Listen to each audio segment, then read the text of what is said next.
Happy February, fight the FUPA bitches. That's right. Our whole monthly program this month is centered on full body strength with a really big focus on core. What's a So, FUPA? what's a fupa? It's that little bit of your tummy at What the does it bottom. stand for? I forgot. Making up acronyms and shit. Don't even know what it is. It's short for something, isn't it? It's not acronym, is it? I believe so. Let's Google it. You don't even know why you named the fucking program that? I just know that's I called a believe it's fatty fupa. upper part. You're right. Fatty You upper. came up with that and you don't even fucking know? And I didn't even know fupa stood for something until recently. I just thought that was what it was called. This is how miscommunications and misunderstanding happen. Why? Because y'all crazy white people over here just barking shit, you don't even know what it means. You just, you know what I mean? Like somebody could be really offended by that. By what? Saying That they've I don't got know what fucking fupa is? like FUPA. Where did you come? You know what? Let's stay focused. Okay, so we're worrying about fighting the FUPA, Yeah. fatty upper part, Mhm. the booty do. What? That's when this part here by your waistband got more booty than your booty do. Hmm, that's old school. You test tube baby I ass. You're too never young for all of that. So basically, we're trying to take a second, let it register. Yeah, booty do. I got it now. That's what I'm talking about. Okay, so fighting the FUPA, Yeah. the booty do. First of all, let's not get confused by what your core is. I personally hate how the word core is used so loosely. Mhm. Okay, but that's just because I'm like a soured ass old man. So I get whatever about that. You know what I mean? Like somebody says LeBron James is better than Jordan, I start feeling some kind of way about that Well, you should. because it's just stupid. But uh your core, everybody thinks I want, they I want to lift up my shirt. I'm trying to get a core. And it's just like what, a core of a peach? No, what you're showing is one part. Mhm. Okay. There's 25 plus different muscle groups. If you look on Google, you'll actually get more confused because especially now when there's an information uh Sur overload. Yeah. There's every oh my god. I mean, if you look now, you'll have shit broken down 29 muscle groups, 35 muscle groups. Every health professional and whatnot will tell you that I've broken it down to 3 groups or 5 groups or 7 groups or 9 groups or something like that. And so let me just square it up right away. I'm 2 things. The first part is to identify what we're talking. If you're trying to get lean in the tummy and you want that beach body abs, you're talking about one part, that's the rectus abdominis, that's your six pack. Okay. Mhm. That's the easy one. Everybody is ripped. Whether or not it's just determined how much fat you have on top that hides it. Okay. So understand that if you're a human being, you have abs. They're there. Okay. Definitely All there. things being equal, I'm not talking about situations where the abdominal wall's been ripped or you've had babies and the muscular the composition has changed, the physiology has changed. I mean, all things being equal, everybody has the same. If you're a human being, we all have the same muscular makeup. Okay, so if you're trying to get ripped in the stomach, that's not your core. That's one part. Just say you're gonna have some beach body abs, and that is defined and won in the kitchen. If you want to gain and build muscle, that's through your workouts that end up being supplemented and built from a nutrition standpoint from the kitchen anyway. It always comes back to your diet one way or the other. Mhm. So that's the first thing. The second thing is, I think you have to understand that if you were to consider what your core is, just visualize your the bottom of your rib cage all the way around the body to the top of your hips. It's all soft tissue there. Besides your spine, there's nothing hard there. Unless you a mad dingo. You know what I'm saying? No, okay, no, for real. It's all soft tissue, okay? There's a shit ton there too, vital organs and whatnot. All right. But if you can break things down in terms of functionality, your rectus abdominis is one. That's the six pack. That's the front, right? Um, your TVA or transverse abdominis fires side to side, helps lateral flexion, of course, in support and mobility. your internal, external obliques, internal obliques in particular, which will help also facilitate rotation and maintaining that you're walking upright and that you don't topple over as you walk because nobody walks two legs at a time and nobody walks right arm, right leg at the same time. If you notice, you'll walk left leg, right arm, left leg. That as a human being, that's how you walk, right? Mhm. The irony is you actually walk faster if you do a right arm, left leg. You just look, yeah, seriously, you Huh. look ridiculous doing it, but it's actually faster for a Interesting. walk. Hmm. Okay, try it. I will. You'll look ridiculous. Record it if you do, because we can use that footage. It's amazing. Um, where did I leave off at? I had TVA, Internal, and external obliques. obliques. Um, You really talked oh about no, those 2 control. diaphragm Mhm. and your pelvic floor are I would let's just say for conversation's sake, call them the front part of the core. Mhm. Right now, a lot of people miss this part. There's a back part of that core because again, you're looking at just the soft tissue in that part, the trunk of your body. All right, bottom of the ribs, top of the hips, soft tissue. The one that, and this is where it gets confusing. The spinal erectors, there goes that funny E word. The spinal erectors, right? They're the thin but critical muscle groups that allow you to stay upright instead of hunching over, falling over. Those are the guys that will help you. Well, they help you stay upright. That's for all intents and purposes. Just leave it at that. Yes. Okay. Erector spinae, multifidi, quadratus lumborum. These are the fancy words, but if you Google that shit, watch the images, and you'll see what I'm talking about. Okay, Mhm. if you look at what the spine, everybody knows what a spine looks like. Yep. You're visualizing the spine. They're muscles that run north and south, attaching to the hips. Well, the QL, especially the little triangular size, weird. I shouldn't say triangle, like rhomboid is something, and they help support and facilitate rotation, single leg support, and multi-plane movement. If especially if your feet were planted and you're doing like this funnel kind of movement, it's omnidirectional sort of thing. So when you're talking about core, you're talking about a lot more than just beach body abs. Mhm. Okay, now how to train it? Yeah. And I think too, if even when you do have just because you have a six pack of abs doesn't necessarily mean you have a strong core, right? It means you have a low percentage of body fat. Because you could still have six pack abs and not be able to hit a Santana with integrity, right? Maybe Yeah. remember a while back we put something out where I talked about how your brain's a cheater and your heart is stupid, Yup. right? So you could do a lot of workouts with a weak ass core because your Mhm. body goes into what's called compensatory muscle action. Mhm. Your brain will see the movement, automatically register like monkey see, monkey do, Mhm. right?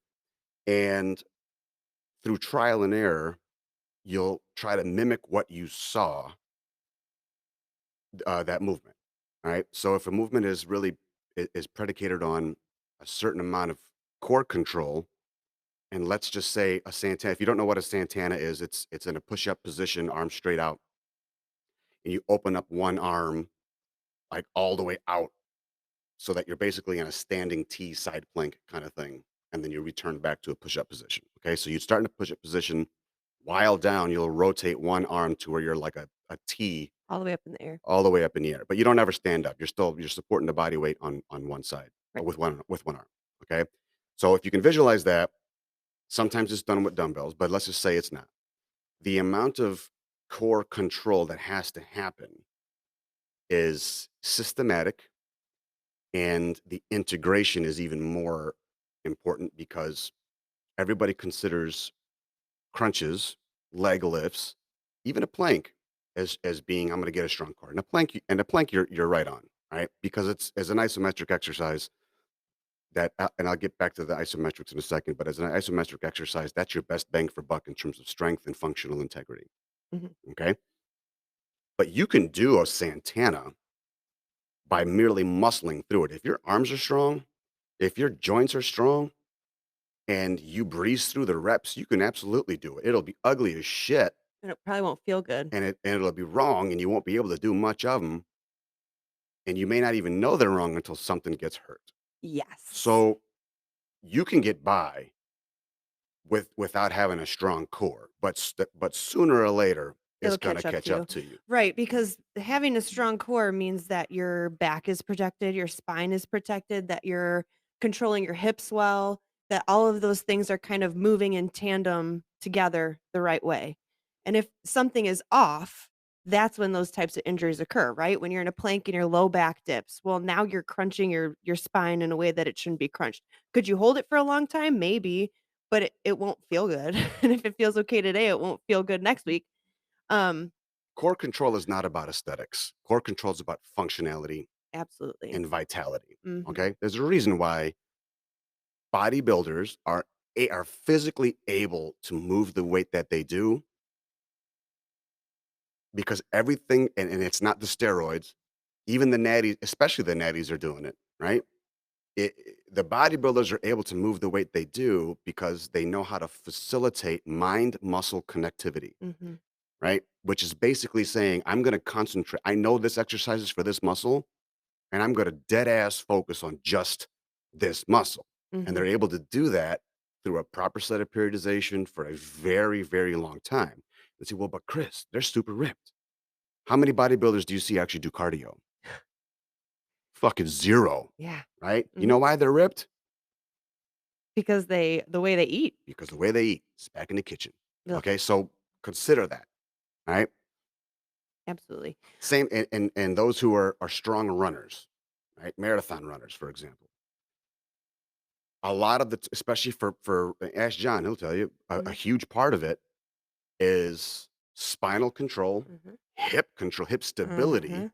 because of the duration, like running 26 miles for a sane person. I don't know why you'd want to do that, but if Me that's you, neither. good for you. Is the equivalent to them bodybuilders pushing weight like the way that they do. It's Mhm. just in a different facilitation. But at the Mhm. end of the day, that is training on how the spine works relative to their core function. And ain't got dick to do with crunches. Yes. And so much of core training, like, so much of your regular strength training goes back to having a strong core. In every single exercise, your core should be braced and tight. And if you Should be don't what? like, braced, Braced? Oh, braced. At braced, least it braced. It's like, what the fuck does braced. that mean? I don't know, I wasn't braced. just gonna repeat it like you do at FUPA. I'm gonna ask, what does it mean before I go over here using words and shit? Hmm. Okay, whatever. But you have to keep your core braced and tight through just about every single exercise because you are protecting that spine, especially when you're pushing weight overhead, especially when the balance is off, like in a cable cross row when you're kinda leaning forward a little bit. If you don't have your core properly braced, now the pressure's gonna go into your back, which is gonna cause injuries. So, maintaining a strong core and being able to control all of those muscles is absolutely vital to the rest of your strength training to be safe. You want to protect your. I mean, how many times have you guys done planks and you start saying my back hurts? Mhm, that means you're doing it wrong, most likely. So let's Mhm, for in our world, yes, okay, you're doing it wrong. But for somebody who's trying to understand why, uh-huh, that is compensatory muscle action. That's you not having mind muscle connection. You're not, tucking your glutes tight, keeping that tilt strong in the hips, squeezing the butt, even as a plank, mhm, right? And really focusing on bracing or bearing down on your core, right? insides. Imagine if you had a little like a beach ball or a football or a medicine ball or something that's big enough that you have to like a bear hug it and you are going to curl down and bear down on it. Brace that shit. That's what you got to imagine. Okay. So if you're in a plank and you're not doing that and you have this arch in your back, and there's a video you can probably put up as for a Yeah, VIP or whatever later, but if you have an arch in your back and you're sticking that ass out waiting for that mandingo to come behind you, it's wrong. That the spine won't save you then. mhm, Because when you're compromised, your hips start to take over, your deep hip flexors, right? Psoas major, iliacus, those two mhm, muscles combine to commonly be called iliopsoas, which technically isn't a muscle, it's just the two of them joined together. And they pull in a way that will fight that tilt, the pelvic tilt, mhm. right? So if that's confusing, and this is a very nerdy It is. cast, but I think I think it needed to happen. It was overdue. 'Cause, we talk about a lot of other stuff too, and I think that's more important in a way because if this muscle ain't working, the rest doesn't fire. But I think core stuff needs to be talked about anyway. So anyway, if you imagine you're in an elbow plank, Mhm. let's just pretend we're all dudes for a minute here. Why? If you're in an elbow plank and it's prom night, all right, Oh you god. got to imagine when you're going in. If it's in, you're in. Then you're contracting everything right. All right. Mhm. There's doubt when you pull out. It's fucking awful. I don't know how. I'm trying to make it an interesting conversation because honestly, like if I don't give a Okay. visual, it'll be especially if you're just listening. It's hard to visualize it. Right. So if I'm in an elbow plank and my hips are down, I can Under. I can control. Yeah, if I can control, I'm gonna suck down that midline. I'm gonna zip that shit right down to the center. All right, and I'm not gonna let my spinal erectors, the multifidi, erector spinae, multifidi, QL. Mhm. I'm not going to let the deviance in my hips in any degree waver. I'm going to try to stay as straight as possible. You should be able to put a tray on the small of your back and have it touch flesh. There's Mhm. no reason there should be an arch. If there's an arch in your back or a gap, it's no good. Tuck it tight, Mhm. right? Like you're pulling like your hips Yeah, down to your and ribs. when we make that connection in person, or even show people for the online stuff that we do was for the courses, online courses, when we get to check in, a lot of the questions are, well, when I tuck the tummy tight and I flatten my back, I start feeling a pinching pain in my upper back, and that is what happens when you're out of balance. Mhm. So that upper back pinching, cramping, sort of uncomfortable pain, more or less between the shoulder blades ish, a couple of inches below that. That's where your CT junction is. That is the upper and mid spine and where they connect. And when you fix the TL junction, right, where the middle and low part of the spine connect, and you try to disengage spinal erectors, low back muscles, and you tell your brain to fire glute instead to lock your hips in position to give your trunk or the anterior muscles, or even the ones that fired, diagonally inward, a chance to work for you, Mhm. something's got to give. Right. And that's the right way. The fact that there's pain means they haven't been used like that before. And Mhm. now you have got a little bit of probably a lack of flexibility in that upper spine. Right.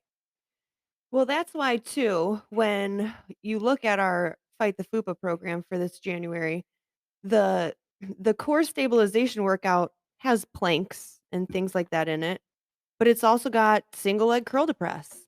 It's also got single leg RDLs, Romanian deadlifts, right? It's got all sorts of things that are not only going to test how long you can hold a plank or how many crunches you can do, but also what your balance is like, how you are compensating when you are standing on one foot, how you're translating the weight as you are standing on one foot and then moving it up and over your head. Yeah, you'll Because get back pain in RDLs, Romanian deadlifts, what is nicknamed RDLs. You'll get pain in your back from that, and people will think they'll hear this and say, "Oh, my core must be bad," mhm, right? When an RDL is sure, but that actually happens because of a lack in length of your hamstring. mhm, So and that probably happens because yes, because ultimately there was a trunk and core issue somewhere in the hips and and it you worked its way you down. yeah. So, to say that I'm gonna work my core, for some people may need to be hamstring Oh, yeah. lengthening, and that's hard for people to understand. It's all I mean, you have to picture it like it's all connected, right? Because it is, especially through your core, your hips, and your legs. All of that is connected in some way, Every shape, or little bit form. helps. Exactly, which is why sometimes you could have a spinal issue that presents in your knee. It's because all of that is intertwined and connected somehow, some way. Um, which is why when you're testing core strength, when you're working on core stability, you need to be training all those muscles around it in order to make that work, which is why we set up this entire program the way that we did. And when I first started training, I was that guy that had the quote unquote sexy exercises that, Mhm. that folks thought I was just doing fancy shit to get the attention and da, da, da, da. And it's not. I was d I don't know how to describe this. I guess the exercises I did, this is the number one, like, the worst thing not see worst, let me just think this through for a second.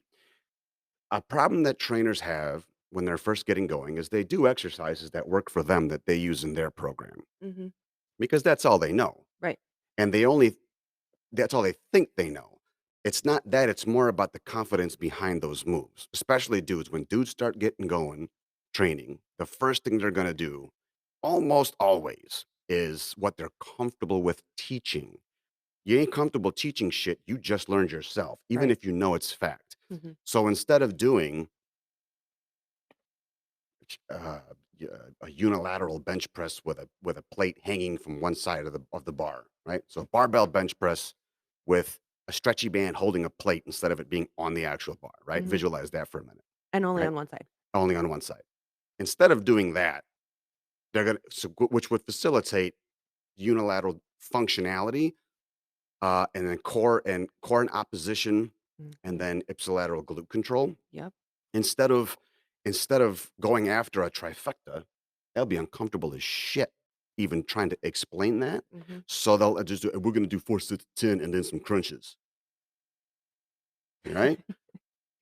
Yeah, but once again, at So that point, you're not really training your core anymore. and so I guess my point is everything that is done with all of our programs, all workouts are done with core integration and functionality in mind. The 300s, the 750s, the quickies, And the not just in mind, but at the literal forefront. Like, all of it, everything is built all of it, around the all of it, functionality, all of it. and it's fun. Yeah. Okay. What else did you wanna say about core? What else Well, I mean, I think it's a it's imp big we've talked topic. about nutrition so much, and I know we already touched on it in this one just a second ago. But if when you think of fighting the fupa or getting rid of that little tummy pouch that you still have, listen, you're gonna have to get a hold of your nutrition. And I know we say it all the time, but it's worth saying over and over and over again because and it's funny, I did a poll on my Instagram yesterday, true or false, you can out train a bad diet, which is false. I mean, you can out train a bad you can out train a bad diet, right? If you try hard enough. But at the same time, where am I going with this? I don't even know. I don't think that that's If you're j again, what does that mean? right. What does that mean? Because Yeah. That's a bigger topic at than the end of the this, day, but you could listen, if you wanted to get ripped and you don't wanna diet and you wanna exercise, unfortunately, there's an option. Go get you some fucking lipo, hypnosis. go do whatever. Like, there's ways to of course you can, Mhm. sure. And honestly, if that's what you want, then go. Go get that what is that dude, that pit pod. Fitbod. Go fucking go. Go Yeah, do go lane whatever the red go. I lane. don't care. Go.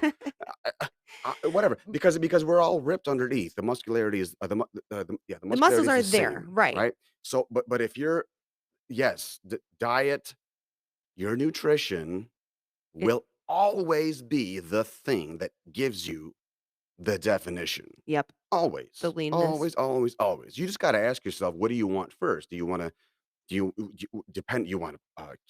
paleo, intermittent fasting? You wanna fucking all of it. There's dude, detoxes. There's all sorts of Mediterranean I mean, shit. Imma go out there and eat snow and dirt. Cool, go ahead. I don't whatever, go.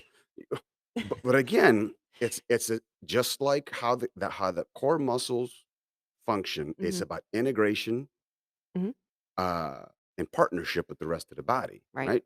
You wanna slim it on down? Fantastic. Do your thing.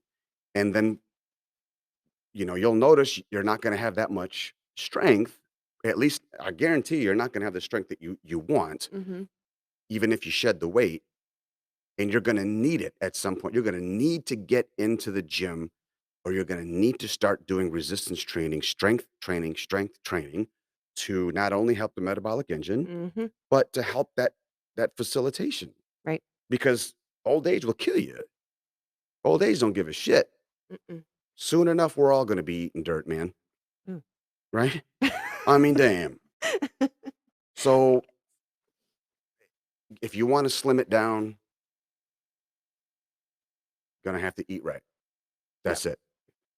And that's if you're listening to this and you're thinking to yourself that you need all of these things, That's what that Fight the FUPA, the February program is built all around, and I don't know if we could put a link in the notes or I something, don't but know. if it's social media, whatever, you can find it on all of our social medias. Or just to subscribe to it. Well, just it'll be you can Yeah. get a link to check it out there. But the entire program, 28 days, full body strength, strong focus on core, nutrition guide included so that you have that part in check too, because I mean, a lot of the times your fat is not going too far without the nutrition component being locked in there too. And so it's really got everything you need at home or the gym in order to build that core strength and stability and work on full body strength all at the same time with videos, and a lot of this stuff we talked about, we've included videos where we've talked about that in 1 minute and demonstrated it. Breathing is another thing, I think, with core training and core integration. Mhm. Diaphragmatic breathing, I think I just realized that. And I that's wanted to bring hard. that up. It's not hard. If you don't know how to do it, it's hard. It's okay. In through the nose, out through the mouth, right? Cool. Here's a simple thing. E exhale Mhm. while you exert. Right. Next topic. Yeah. That's it. I Okay. know, and I was just talking to one of our custom clients about this the other day because he said Mark? yes, Mhm. we were talking about this just the other day, and he's like, "I'm having a really hard time bracing my core and breathing at the same time," which is something we hear all the time. It's something I struggled with when I first started working out, right? It's not intuitive. So, I told him to practice while he's just sitting there, bracing the core, breathing at the same time, but I also told him the same thing. On the I harder got part it. of the movement, that's when you breathe in. I mean, out. Exert, exhale. Okay. Exactly. Now how? All right. I'm gonna call him today and I'll tell him the same thing, but here's what you do.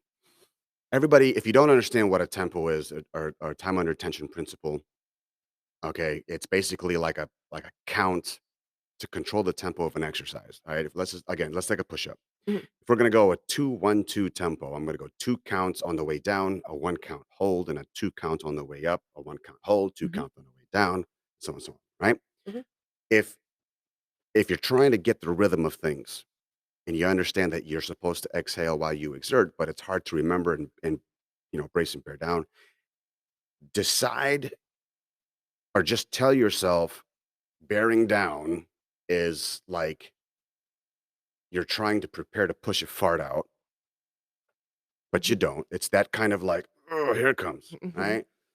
And when you have that control, when you're doing the exercise, for simplicity's sake, let's say it's a 4,000 count, which in all for all intents, when you're really doing a tut workout, it should be like a 1,000, 2 1,000, Oh, it's so 3, hard. right? But for this practice, let's say you bear down like you're gonna poop a turtle head, right? You bear down tight and you do a fast 4,000 count and you say it out loud. Mhm, 1, 2, 3, 4.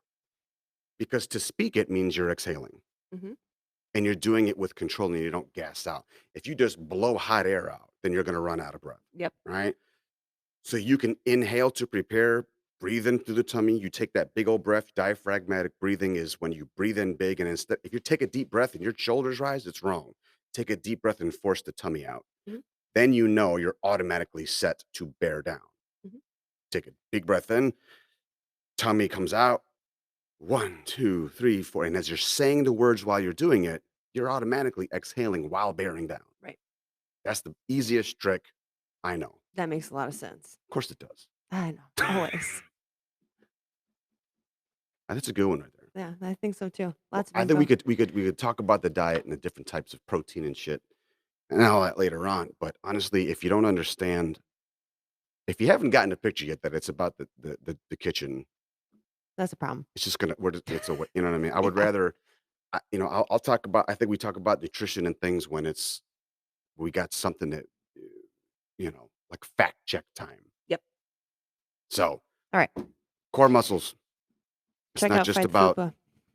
Baywatch. Nope.